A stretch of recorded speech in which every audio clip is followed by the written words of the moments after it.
Yang masuk atas, ya.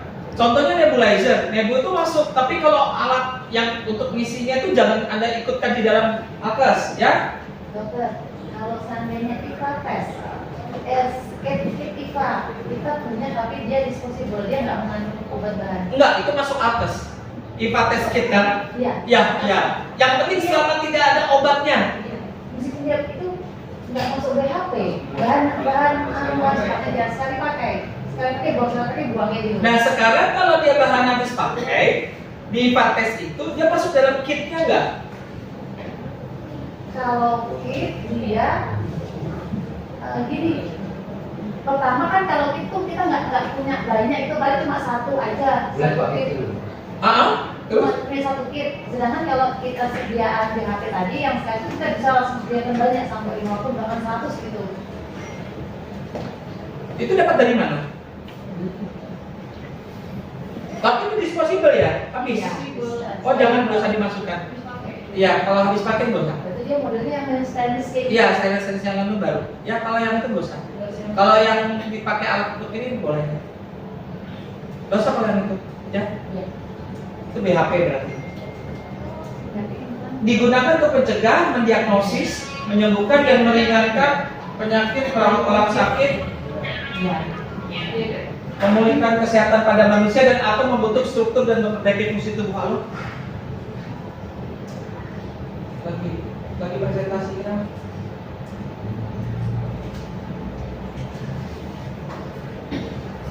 Terus yang lain sekarang ada USG, dulu nanti EKG, ya itu tolong diperhatikan. Makanya tadi sudah dibilang kita itu proses perjalanannya itu dalam panjangnya. Dulu sini di daerah sini yang penghijauan bilangnya itu si permun, ya. Kemudian baru dibuatlah suatu aplikasinya disempurnakan di aspal. Makanya kita ini peninggalan masa-masa ketika penghijauan tersebut, makanya dia ada keluar hijauin. Karena akhirnya kasihan yang pengelola baru nggak ngerti-ngerti, tiba-tiba udah kok kayak gini. Jumlahnya kok jadi gini? Ada kemarin sampai merahnya itu 14, 11, jauh banget selisihnya dengan standar. Standar cuma 2, dia punya 0, tapi di sebelahnya min 14 yang ngapusin satu-satu. Nah itu yang dia tadi bilang termasuk update. Atau dia standarnya 3, dia punyanya 2, selisihnya malah lebih, atau selisihnya malah 0 ya kayak tadi tidak ada selisih, itu jangan diupdate, ya. Jadi ini akibat dari yang dulu, jadi kita bisa menyalahkan lagi. Saya termasuk kaget juga ketika pertama-tama kacau semua data itu nggak cocok. Nah dulu itu kelihatan aspak itu termarginalkan. Termarginalkan itu aspak itu dianggap sebagai tadi. Padahal itu sekarang salah aspak itu adalah salah satu saat sebenarnya dari dulu. Cuma orang seringkali apalah. Padahal itu adalah salah satu syarat untuk pengajuan alokasi anggaran. Makanya kalau dulu ada kata-kata kok kita nggak pernah dapat, ya, kok lama dapatnya. Saya juga baru paham bahwa karena orang pusat tidak akan menurunkan alat itu ke sini karena isian aspaknya ada kok. Padahal nggak ada, karena tertulis ada. Atau nggak diupdate, dia nggak akan mau ngasih. Memang sudah dimaksimalkan pengisian, sudah diupdate dan tidak sampai 60, ya berarti memang tidak bisa disalahkan. Berarti itu nanti adalah menjadi tugas dinas bersama dinas kesehatan untuk melakukan pemenuhan itu. Kuncinya adalah nanti Anda yang harus mengajukan usulan tersebut. Ya memang segini, sudah kami maksimalkan nih, isinya segini. Makanya nanti dilihat dulu. Kayak kemarin saya sempat pesimis bahwa ini kembang janggut tidak nyampe. Setelah kemudian di Bintek 58 tiba-tiba sudah di 62, langsung diisi. Kami pulang dengan lega jadinya 60. Makanya tinggal 2 inilah perangat sama sebelum 2 yang masih belum nyampe 60. Nanti nggak bisa ngajukan ke, bukan nggak bisa sih, itu syarat. Jadi akan berat, bisa diundur atau dicari akar masalahnya di mana. Kok masih di bawah 60. Aspak ini punya karakteristik adalah berbasis pelayanan, jadi bukan aset. Dia bersifat terbuka, jadi dia bisa connect dengan aplikasi yang lain. Harusnya nanti ke depan gitu, real time, jadi bisa diupdate setiap saat. Nah, prinsipnya ini nanti harus dipertanggungjawabkan dan harus terus menerus akuntabilitas. Makanya asbak itu jangan salah nanti kalau di bagian admin potang-pating input salah satunya asbak yang dipanggil. Siap-siap petugas asbak sudah siap dengan segala aplikasinya, ilmunya, berkasnya ya. Jadi tujuan di sini adalah untuk menyelenggarakan sistem informasi mengenai sarana prasarana peralatan. Pertama, inventarisasi jelas. Jadi dia kerjasama sama inventarisasi. Lalu pemetaan. Makanya di dalam aplikasi ada map kan pemetaan. Sebenarnya ya saya juga belum sampai ke situ Mas Wawan, tapi sebenarnya itu berarti perlu. Kalau ada mapnya pemetaan itu harusnya ada bagusnya ada gambarnya gitu. Tempel di admin harusnya data tersebut. Panduan dalam melakukan pembinaan pengawasan terhadap pemenuhan sarana prasarana kesehatan oleh pemerintah pusat, daerah, provinsi. Makanya saya bilang dia panduannya orang pusat provinsi untuk mengeluarkan dana salah satu anggaran terkait dengan penyediaan sarana prasarana itu dari sini. Gak bisa dia nggak akan bisa lewat dari sini. Harus salah satunya syaratnya di sini. Karena ini adalah real time real data, ya, mendukung akreditasi jelas. Makanya salah satu syaratnya jangan anggap asbak itu Allah sisi ini aja. Padahal kalau tidak cocok salah satunya berarti input perencanaannya salah. Sudah anggarannya kok bisa jalan? Itu dipertanyakan. Surveinya pasti akan lihat ini nggak benar berarti. Artinya apa yang dianggarkan tidak sesuai dengan output atau tidak sesuai dengan prosesnya, ya. Jadi nanti manfaatnya adalah menilai pemenuhan standar tadi. Ini nanti memenuhi juga standar minimal suatu puskesmas. Makanya tadi ada saya bilang puskesmas Rakapan tempat saya kan Anda tahu puskesmas Rakapan itu kayak apa. Sampai saya ditelepon oleh provinsi, masa alkesnya cuma 30%? Bisa tak orang bekerja dengan alkes 30% dengan jumlah kunjungan segitu? Nggak masuk akal. Berarti petugasnya semua hebat, memakai sistem tenaga. Tinggal periksa gini, periksa juga pakai alat. Nggak masuk akal kan? 30% untuk sekelas puskesmas Pak Mahal. Waktu itu saya ditelepon kaget. Ya ternyata petugasnya tidak mengupdate sama sekali. Ya seperti itu. Pelaporan kejadian tidak diharapkan. Ini yang saya bilang kenapa di situ ada KTD. Memang belum sampai ke situ. Ya di aplikasinya kan ada. Saya juga bertanya-tanya kenapa harus KTD dimasukkan. Itu terjadi karena begini kasusnya.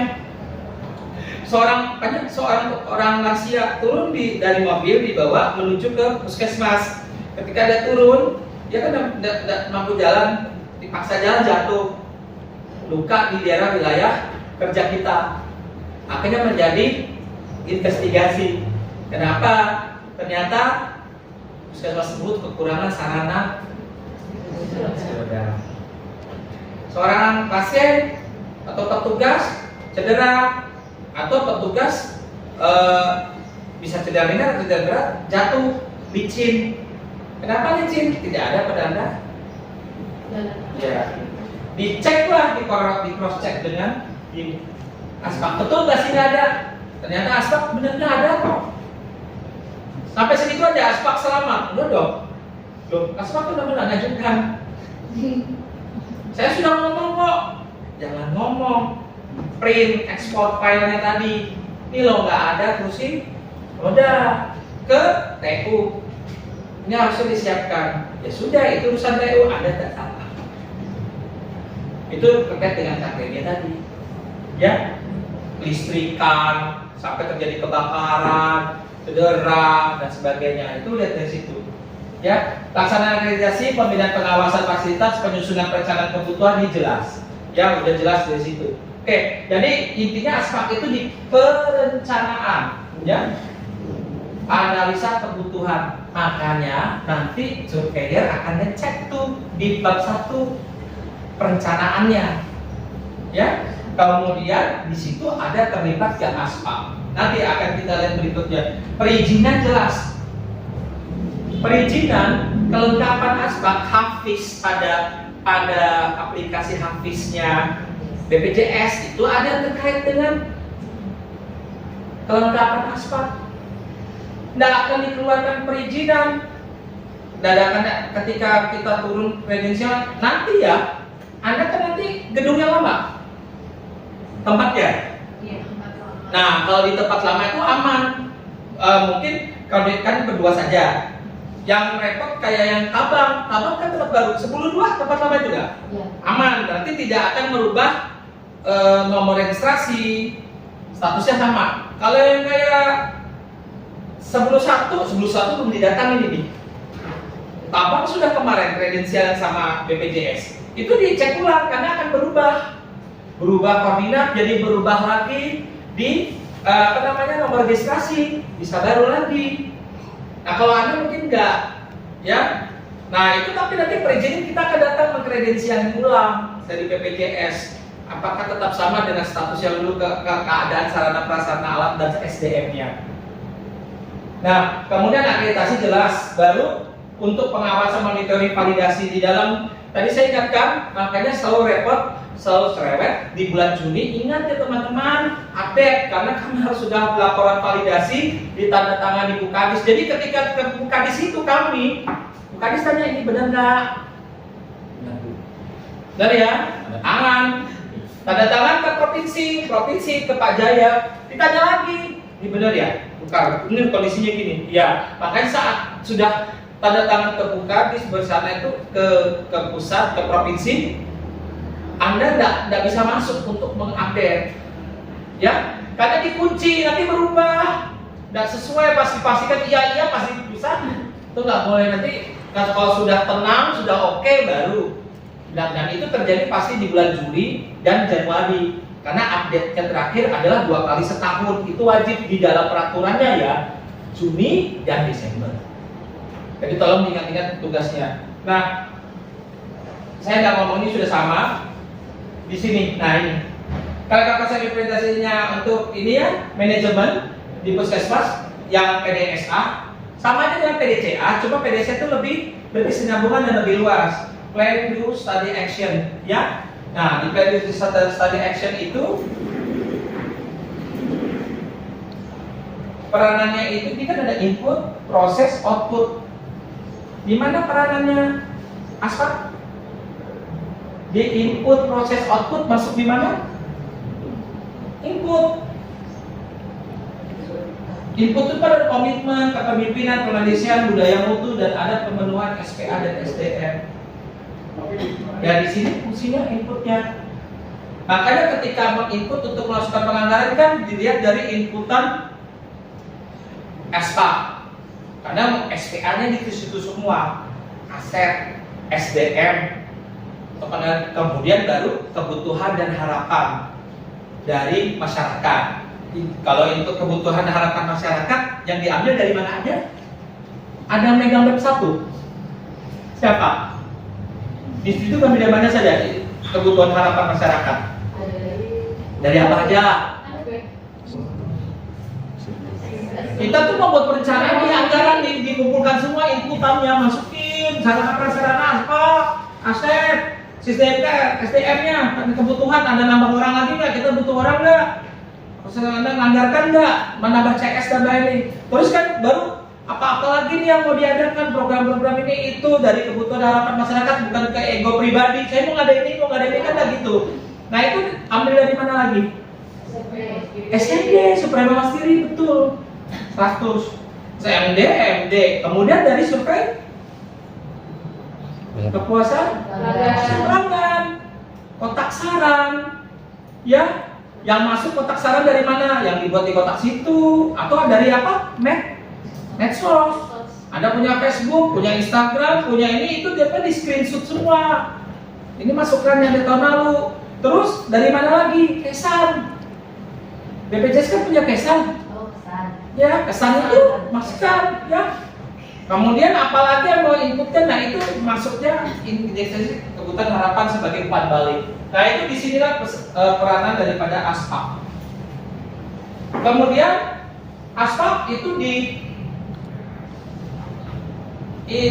KMK 165/2023 yang baru yang terkait dengan instrumen standar acuan untuk akreditasi kita yang terbaru adalah di bab 1. Kita kan sekarang jadi berapa bab? 5 bab. Ya, di 5 bab itu ASPAK masuk di bab 1. Tidak banyak, tapi ada. sampai aspek nilainya 0, waduh keterlaluan banget. Jangan sampai 0, ya.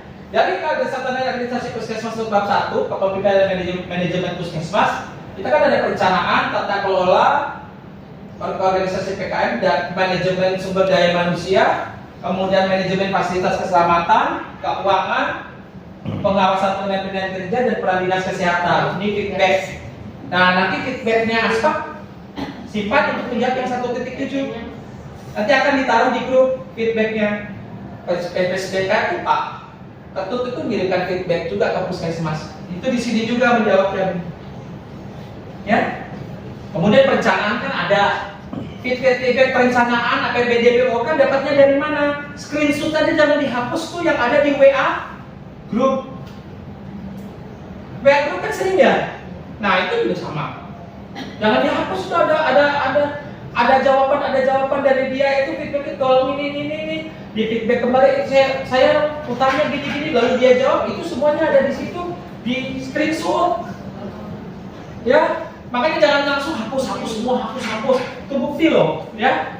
Kalau yang dari seperti itu. Nah, kita ada di tata kelola organisasi PKM. Oke, yang satu.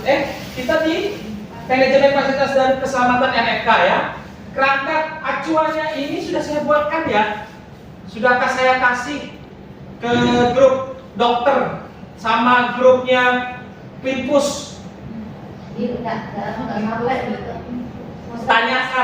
Tanyakan ya. Saya nggak mau, saya sudah bagi di grup dokter ada, jadi saya ngingatin, saya buatkan sudah loh ya. Ya, saya sudah bantu, maksudnya boleh itu boleh dirubah, boleh direvisi sesuai kondisi, tapi saya sudah bantu kerangka acuan kegiatan namanya KAK MFK. Itu kan ada pemeriksaan sudah saya buatkan itu. Nah, jadi nanti implementasi manajemen puskesmas dan perencanaan posisinya kan di sini. SDM, sarpras, peralatan. Di sinilah posisinya inputnya aspek. Makanya aspek siap-siap kalau supaya ditanya. Nah, di aspek tuh 1.4.61 ini apa ya?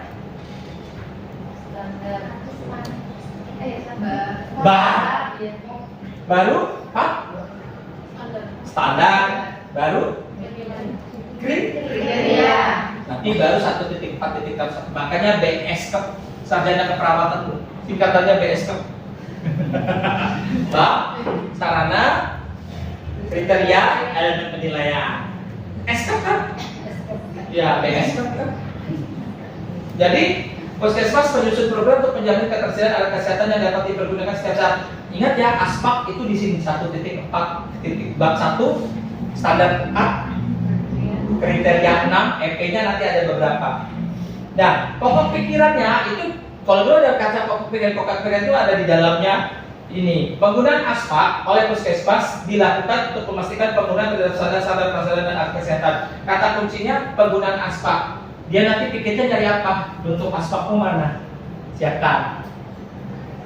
Jangan nanti sampai di sana ngeblank jutanya bukan. Hilang semua. Ya, saya mau lihat coba aspeknya Mas buka. Maksudnya apa ya? Jangan sampai ngeblank ya.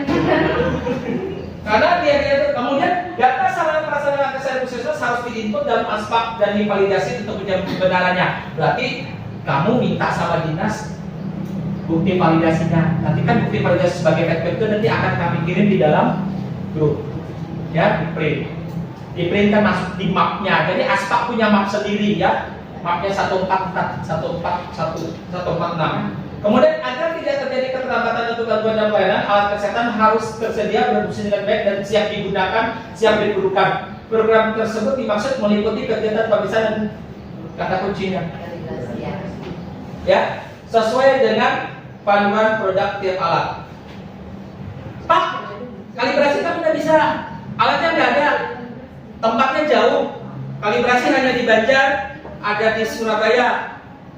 Ini belum dikalibrasi, kayak apa? Sudah pasrah sampai situ, ya. Jadi nanti kerjasamanya dari ini dengan admin, bukti pengusulan kalibrasi. Jangan cuma admin yang punya, minta fotokopinya, masukkan di bab Anda. Mengusulkan kalibrasi. Ya. Nah, apa hubungannya dengan aspak juga? Nanti akan kelihatan barang-barang mana yang harus dikalibrasi karena di dalam aspak ada kode apa tadi? Ketika buka kondisi alam. Kan syarat itu ada 3. Baik, rusak, tidak beroperasi atau tidak berfungsi. Nah, itu kan akan menunjukkan mana yang sebenarnya harusnya sudah dikalibrasi, mana yang harus diganti pemeliharaannya. Itu maksudnya, kuncinya. Makanya Anda nanti harus pintar-pintar melihat mana yang ada sempat untuk mengidentifikasi yang rusak-rusak itu menurut versinya aspak. Sama nggak dengan versinya aset? Ya. Pemeriksaan alat kesehatan yang dilakukan petugas meliputi kondisi alat, ada tidaknya kerusakan, kebersihan, status kalibrasi dan fungsi alat. Ini nanti sebenarnya akan melihat apa? Observasi langsung. Kalau untuk alat-alat tertentu yang bisa dikalibrasi internal, bukan dikalibrasi tapi untuk menilai kesenjangan, itu bisa contohnya adalah harusnya ada dalam setahun sekali atau 6 bulan sekali timbangannya. Kalau timbangannya digital, ya timbangan digital semua dikumpulkan jadi satu. Terus ada nih salah satu atau siapa foto, dilakukan berita acara, siapa satu orang naik. Ini punya siapa? Beli umum berapa? 92. Ini punya apa? Anak berapa? 91,5. Ini PIA 92 itu. Nah, nanti akan dilihat ada nggak yang terlalu jauh bedanya? 95, 91, 92, 91, 92, jadi 95. Itu bisa dilakukan dulu di puskesmas, kami lakukan untuk melihat kesenjangan gap itu. Pak Aspiansa dulu yang memimpin. Ya, sama dengan termogan, sama dengan pos, itu kan bisa semua. Tapi bukan mengkalibrasi ya, untuk melihat alat mana yang gapnya terlalu jauh. Ya, nah itu yang mungkin terlalu jauh inilah yang bermasalah. Tapi masalah kalibrasi tetap harus kalibrasi. Jangan pasrah kita mau ada gini, nggak bisa. Harus didukung dengan pengusulan dan didukung dengan data di aspak. Nah, aspak itu ada 4 EP. EP 1 dilakukan inventarisasi alat kesehatan sesuai dengan aspak. Kalau kata-kata R berarti yang dicari siapkan yang tadi. Semuanya, apa yang diminta maupun yang tidak diminta, dari SK tim. Ada SK tim aspak, SK pengelola aspak, tupoksinya, kemudian inventarisasi regulasi tadi, peraturan Kemenkesnya, ya, kebijakannya kalau ada, termasuk MFK Krakatau itu ada tentang aspeknya, disimpan juga fotokopiannya. Itu ada sini semua. Kemudian SOP-nya, ya nanti SOP ingatkan saya ya, coba. Kemudian yang kedua adalah dilakukan inspeksi dari pengujian terhadap alat kesehatan secara periodik. Nah, ini inspeksi pengujian terhadap alat. Beberapa alat kayak di laboratorium itu bisa dilakukan sendiri dengan pemeriksaan, dengan alat kontrol. Tapi ada juga alat-alat yang harus dikalibrasi. Gitu. Nah, D, dokumentasi yang dia cari. Dokumentasi kira-kira yang mau dicari apanya? Mungkin SOP. SOP kalibrasi, SOP pemeliharaan alat. Ya. Di sini ada di semua ujian terhadap alat kesehatan secara periodik. Observasi kan dia mengobservasi di lapangan. Ada yang label-label kalibrasi, ada yang belum. Kemudian cara pengujian dan sebagainya, wawancara dia akan nanya petugas. Ini berapa kali sehari kalau di bagian lab ini, mau berapa kali CS-nya atau siapa yang dia tanya, siap-siap. Nah, itu memonitor itu untuk memenuhi EP 1. Dokumennya biasanya nih adalah dokumen bukti-bukti pemeliharaan, ya, inspeksi pengujian terhadap alat kesehatan secara periodik. Berarti kalau ada orang di sini dari elektrometiknya datang, kelompoknya Pak Eko ngecek sana, ya itu didokumentasikan, bukan hanya foto, absennya, hasilnya, ya kayak dulu. Entah hasilnya dia nggak benar, malah sama nggak benar itu urusan belakang. Ya, yang penting ada dulu pernah ke situ. Terus lagi melakukan perawatan alat seperti genset, kemudian kompresor, kemudian pemantauan monitoring cardnya harus ada. Apa ada monitoring cardnya? Dokter giginya apa? Dok, kompresornya ada monitoring cardnya enggak? Itu harus ada. Terus ada SOP perawatan kompresor namanya. SOP atau pemantauan kompresor. Sama dengan SOP perawatan genset, karena ada SOP bila mati lampu, kan ada. Itu jangan tanya nasar ya. Nah itu, ya. Jadi itu yang dicari di EP2, ya. Tahu nggak? Nanti Indonesia seperti mati lampu. Jadi itu yang dicari di EP2. EP3 itu dilakukan pelatihan bagi staf agar kompeten mengoperasionalkan peralatan tertentu. Nih, BIMTEK hari ini termasuk juga jadi bukti undangan, foto nanti kita masukkan, ya, ke ASN itu masuk. Kemudian pelatihan siapa kemarin dokternya yang dikirim USG, dapat alat USG, kemudian undangannya dan buktinya dia mengikuti USG. Atau mungkin dia ada sertifikat atau surat keterangan, masukkan.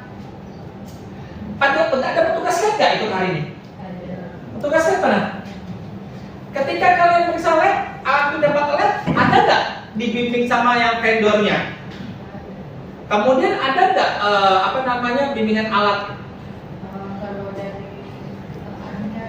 ada, dikasih tahu ada. Nah sebenarnya pada saat dikasih tahu atau dibimbing sebentar itu termasuk. Waktu saya mendampingi vendornya, pihak ketiganya datang untuk ngasih alat hematometer kepada puskesmas, saya dampingi waktu itu, ya foto, terus dia tanda tangan. Nanti kalau perangkat dan 10-2 dapat TPS, dapat pengelolaan limbah, itu petugasnya waktu didampingi pelatih 2 hari dibimbing, itu kan dipoto, ditanda tangan siapa yang membimbing. Nah itu bukti, itu maksudnya untuk menjawab ini. Coba dikolektif semua orang-orang yang memakai alat yang pernah dilatih secara in-house training maupun di luar ikut pelatihan EKG.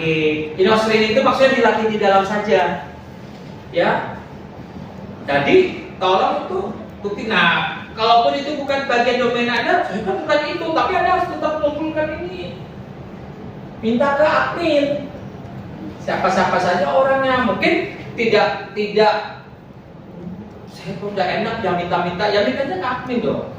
Pak ini loh untuk memenuhi ini siapa saja ya gitu.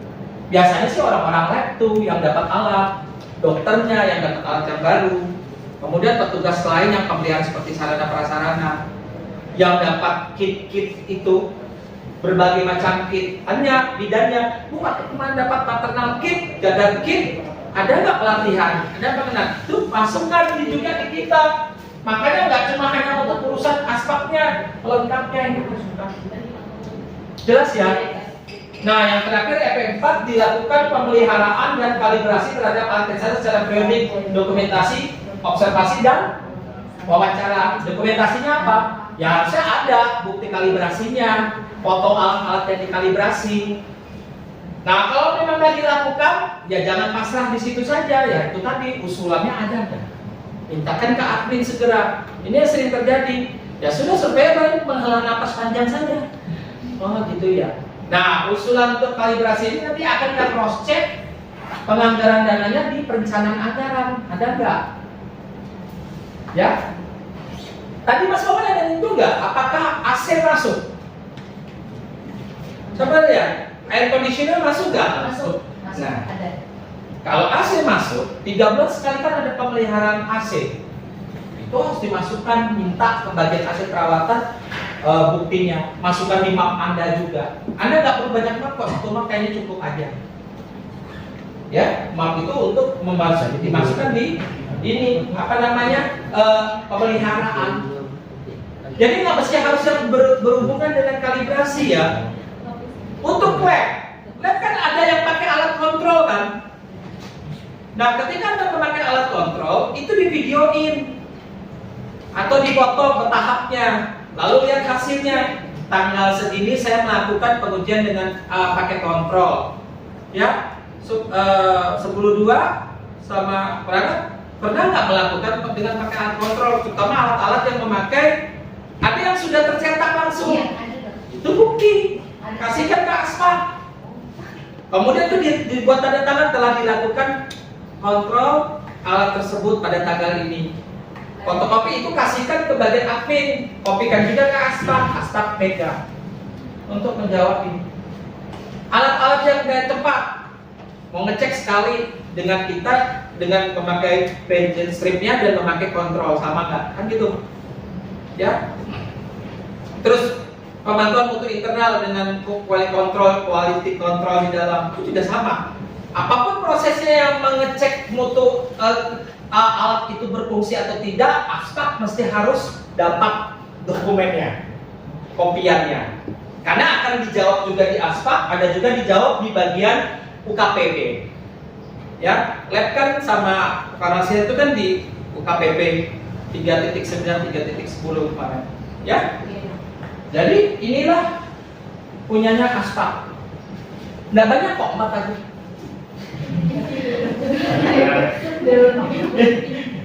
Jadi inilah Aspak yang harus punya EP1-nya tadi, kerangka acuan program AFK yang sebaiknya diintegrasikan dengan program K3 di dalam buat program pengulangan kualitas sudah saya buat ya. Nanti saya taruh di grup Aspak. Tapi jangan buat sendiri, tanyakan nanti isinya beda-beda lagi. Punya kerangka acuan satu kok semuanya beda-beda. Bukti inventarisasi alat kesehatan tuh pada Aspak.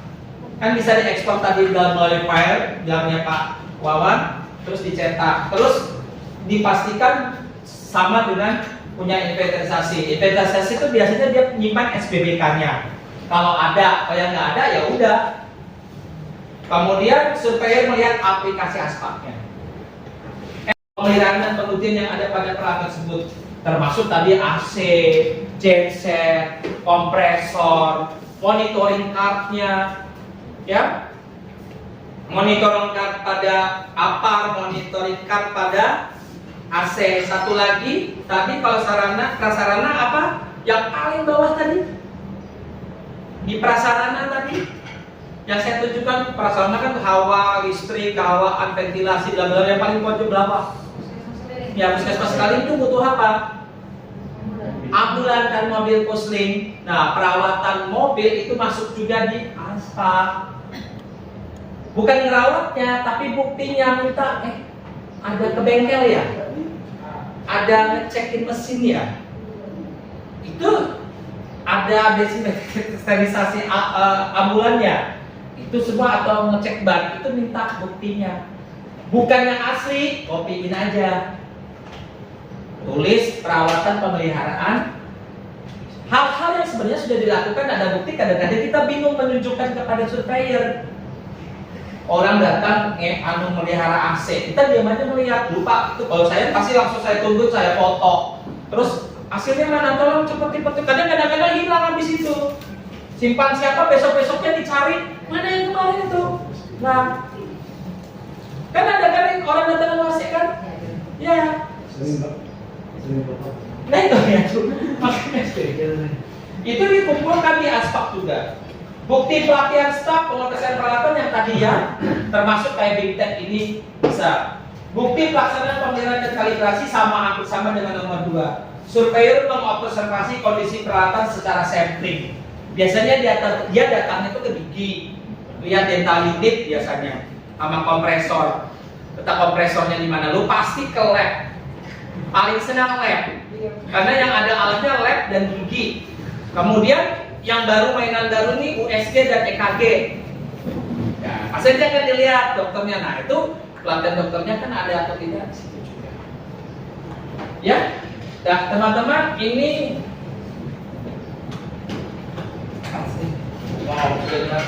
jadi semua yang ada di dalam sistem Aspak, inventaris, pelaporan, pemetaan, perencanaan itu jangan kira Aspak ini. Dulu saya juga apa sih termarginalkan, ternyata kalang kabut kalau ngajukan DAK. Dia mintanya Aspak, harus dipalin, ya.